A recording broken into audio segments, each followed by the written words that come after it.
हमारे समाज में कुछ पारिवारिक संबंध धीरे धीरे अदृश्य हो रहे हैं। पहले हर बच्चे के माता पिता के अलावा चाचा, ताऊ, बुआ, मामा, मौसी जैसे ढेरों रिश्तेदार हुआ करते थे, लेकिन अब ये सभी मानो विलुप्त प्रजाति होते जा रहे हैं। भारतीय परिवारों में रक्त के कुल 5 रिश्ते समाप्त होने की कगार पर हैं।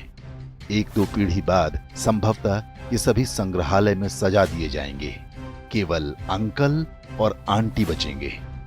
इसे इस तरह समझा जा सकता है, यदि किसी दंपत्ति के 2 पुत्र और 2 पुत्री हैं, तो उनके सभी 5 रिश्ते यानी ताऊ, चाचा, बुआ, मामा और मौसी होंगे। यदि 2 पुत्र हैं लेकिन पुत्री एक ही है, तो उनकी जो संतानें होंगी उनकी कोई मौसी नहीं होंगी।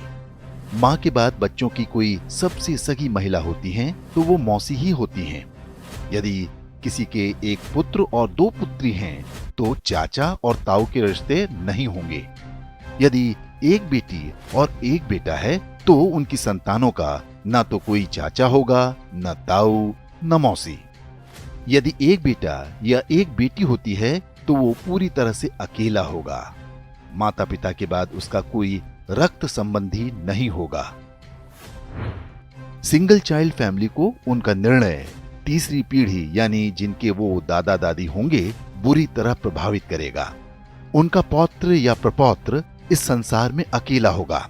उसे अपने रक्त के रिश्ते की आवश्यकता होगी, तो इस पूरे ब्रह्मांड में उसका अपना कोई नहीं होगा। इसलिए दंपत्ति को सिंगल चाइल्ड के निर्णय पर गंभीरता से विचार करना चाहिए। ये न केवल हमारे बच्चों को एकाकी जीवन जीने को विवश करेगा, बल्कि हमारी हिंदू परिवार व्यवस्था को भी नष्ट कर देगा। पश्चिमी देशों में सिंगल चाइल्ड पॉलिसी भारत से पहले आरंभ हो गई थी। वहां पर इसके भयावह परिणाम सामने आने लगे हैं।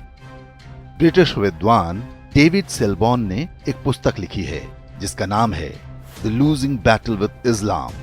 इसमें बताया गया है कि पश्चिमी समाज पर इस्लाम का अधिकार होता जा रहा है और इसका सबसे बड़ा कारण एक शक्तिशाली परिवार व्यवस्था का अभाव है। यूरोपीय देशों में परिवार नाम की संस्था लगभग समाप्त हो चुकी है। लोग विवाह करना पसंद नहीं करते। समलैंगिकता, अवैध संबंध, लिव इन रिलेशन जैसी कुरीतियां सामान्य बात हैं। उन समाजों में ऐसे बच्चों की संख्या बढ़ती जा रही है जिन्हें नहीं पता होता कि उनके पिता कौन हैं।